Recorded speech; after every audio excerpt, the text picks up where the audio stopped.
یہ جاوید نامے کی 32ویں نظم ہے، فلک مریخ۔ علامہ اقبال کی یہ مارکۃ الآرا کتاب ہے جاوید۔ اس میں علامہ اقبال مختلف سیاروں پر سے گزر رہے ہوتے ہیں، اب وہ مریخ پر پہنچتے ہیں، مولانا روم کی روح ان کے ساتھ ہے۔ یہاں پہلے وہ منظر کشی کرتے ہیں مریخ کی، اور پھر وہ یہ بتاتے ہیں کہ اصل چیز جو ہے اور اصل توجہ انسان کو روح کی طرف دینی چاہیے۔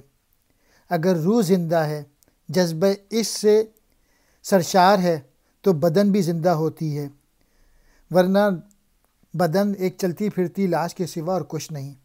اس لیے روح کو زندہ رکھنا ضروری ہے۔ یہاں انہوں نے موازنہ کیا ہے زمین کے لوگوں کا اور مریخ کے لوگوں کا۔ مریخ کے جو باشندے ہیں وہ دل کی قید میں ہیں، جو زمین کے لوگ ہیں وہ بدن کی قید میں ہیں۔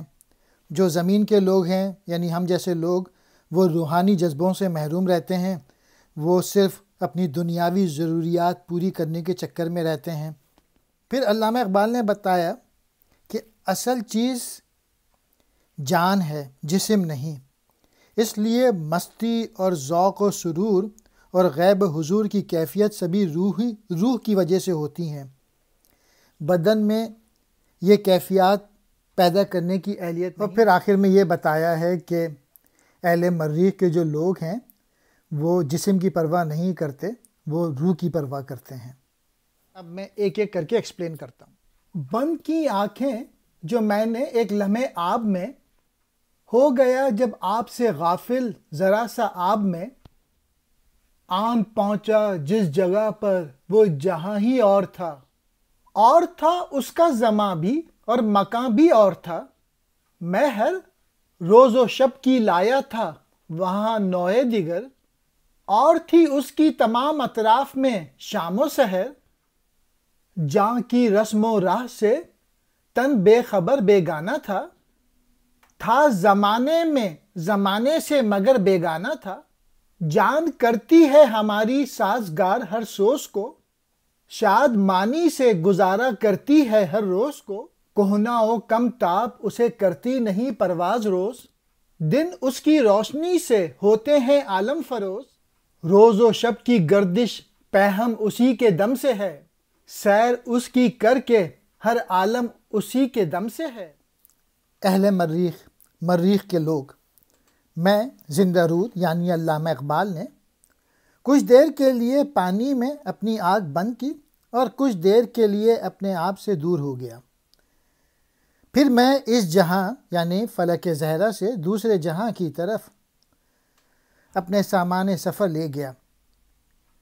اس جہاں کا زماں اور مکان کچھ اور طرح کا تھا۔ ہمارا سورج اس نئے جہاں کے آفاق تک پہنچا اور وہاں اس نے نئے قسم کے دن رات پیدا کیے۔ وہاں کے دن رات مختلف تھے۔ یہاں فلک مریخ میں بدن روح کے طور طریقوں سے بیگانہ ہے، وہ زماں میں رہتے ہوئے بھی زماں سے بیگانہ ہیں، یعنی بدن کچھ اور ڈھنگ کا اور جان اور ڈھنگ کی ہے۔ ہماری جان ہر طرح کے سوز سے موافقت اختیار کر لیتی ہے، اور جو بھی دن آئے اس کا وقت خوشی میں گزر جاتا ہے۔ وہ ہماری جان وقت گزرنے سے پرانی نہیں ہو جاتی، بلکہ دن اس کے نور سے دنیا کو چمکا دیتے ہیں۔ دن اور رات کی مسلسل گردش اسی طرح ہے، تو اس کی سیر کر کیونکہ ہر جہاں اسی سے ہے۔ مین میسج یہ ہے کہ بدن گویا مادیت کی علامت ہے، اس سے زیادہ دل لگانا اچھی بات نہیں۔ اصل توجہ انسان کو روح کی طرف دینی چاہیے۔ اگر روح زندہ ہے، جذبہ اس سے سرشار ہے، تو بدن بھی زندہ ہے۔ بصورت دیگر بدن صرف ایک چلتی پھرتی لاش کی مانند ہوتا ہے، اس لیے روح کو زندہ رکھنا ضروری ہے۔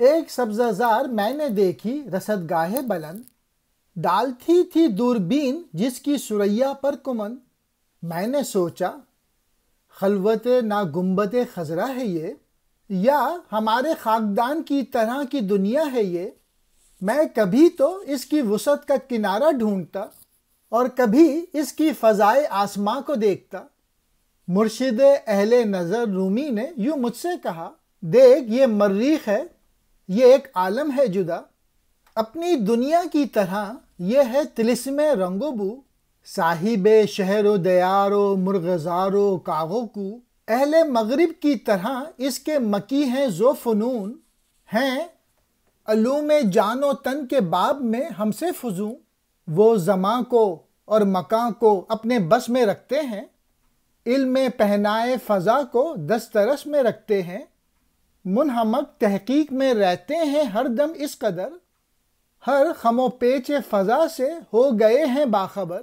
وہاں ایک سبزہ زار تھا جس میں اونچی رصد گاہ تھی، جس کی دوربین ثریا کو کمند لیے ہوئے تھی، گرفت میں لیے ہوئے تھی۔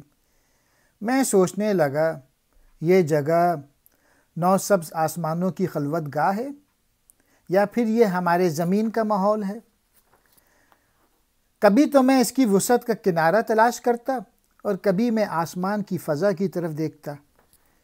پیر روم جو اہل نظر کے مرشد ہیں کہنے لگے، حیران ہونے کی ضرورت نہیں، یہ مریخ ہے، اس کا عالم یعنی جہاں دیکھ،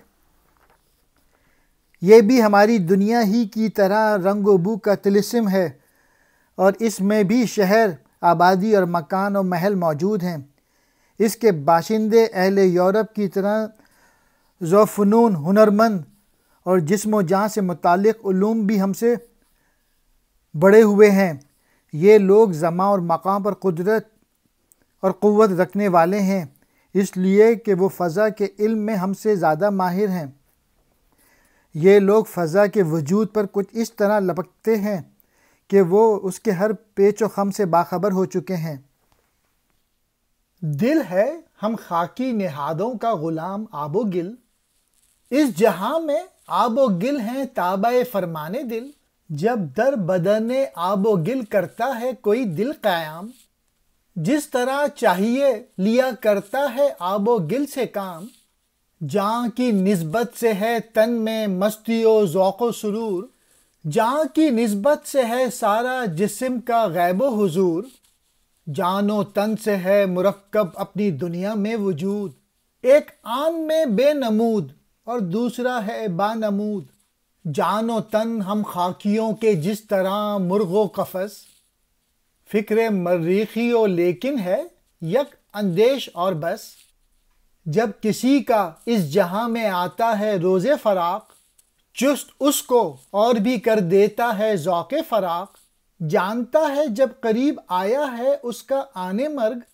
ایک دو دن پیشتر کر دیتا ہے اعلان مرگ، لا جرم پروردہ اندام ان کی جان نہیں، اس لیے خو کردہ اندام ان کی جان نہیں۔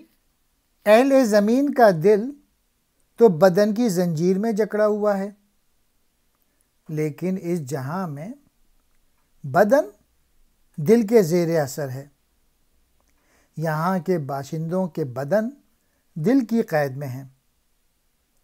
جب کوئی دل بدن کو اپنی منزل بنا لیتا ہے تو وہ جو چاہتا ہے بدن کے ساتھ کرتا ہے۔ مستی اور ذوق و سرور جان کے حکم سے ہے، جسم کے لیے غیب اور حضور بھی جان ہی کے حکم سے ہے۔ ہمارے جہاں میں وجود کے دو حصے، ایک جان اور دوسرا تن ہے، ایک نظر نہیں آتا اور دوسرا نظر آتا ہے۔ روح نظر نہیں آتی، جسم نظر آتا ہے۔ اہل زمین خاکیوں کے لیے جان اور جسم کا تعلق پرندے اور پنجرے کی طرح ہے۔ پرندہ پنجرے میں قید ہو، روح جسم میں قید ہے، جبکہ اہل مریخ کی فکر صرف ایک ہے اور بس یک اندیشی ہے۔ جب وہاں کسی کا روز فراق یعنی موت آ جاتا ہے تو وہ سوز فراق سے اور زیادہ چست ہو جاتا ہے۔ موت سے ایک دو روز پہلے ہی دوسرے لوگوں کے سامنے موت کا اعلان کر دیتا ہے۔ ان کی جان جسم کی پروردہ پالی ہوئی نہیں ہے، اس لیے وہ بدن جسم کی اتنی عادی نہیں ہے۔ میسج یہ ہے کہ جب کوئی دل بدن کو اپنی منزل بنا لیتا ہے تو وہ جو کچھ بھی چاہتا ہے بدن کے لیے کرتا ہے، وہ روحانی جذبوں سے محروم رہتا ہے اور صرف اپنی دنیاوی ضروریات پوری کرنے کے چکر میں رہتا ہے۔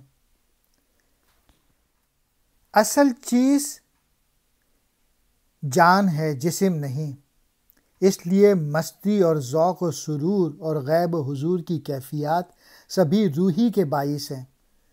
بدن میں یہ کیفیات پیدا کرنے کی اہلیت نہیں ہے۔ جذب جاں میں تن کا ہو جانا ہی مرنا ہے یہاں، خود میں دنیا سے چلے آنا ہی مرنا ہے یہاں۔ برتر و عرفہ ہے تیری فکر سے میرا سخن، کیونکہ تیری جان زمانے میں ہے محکوم بدن۔ کھول کر رخت سفر کچھ دیر ہم ٹھہرے یہاں، حق نے یہ فرصت کسی کو اس سے پہلے دی کہاں۔ جسم کو اپنے اندر گھسیٹ لینا اہل مریخ کے نزدیک موت ہے، یا وہ اسے موت کا نام دیتے ہیں۔ جہاں سے اپنی طرف جانا یعنی خود کو اپنے اندر ہی سمیٹ لینا ان کے نزدیک موت ہے۔ یہ بات تیری فکر سے کہیں بلند ہے، تو اسے نہیں سمجھ سکتا۔ اس کی وجہ یہ ہے کہ تیری یعنی اہل زمین کی جان تو بدن کی محکوم ہے۔ یہاں دو ایک لمحوں کے لیے ہمیں اپنا سامان سفر کھول لینا چاہیے، یعنی رک جانا چاہیے۔ خدا تعالیٰ نے اس قسم کا موقع، شاندار موقع کسی اور کو نہیں دیا۔ مطلب یہ کہ جب ہم اللہ تعالیٰ کے فضل سے یہاں پہنچ ہی گئے ہیں تو پھر بہتر یہی ہے کہ ہم کچھ دیر رکیں اور اہل مریخ سے ملاقات کی کوشش کریں۔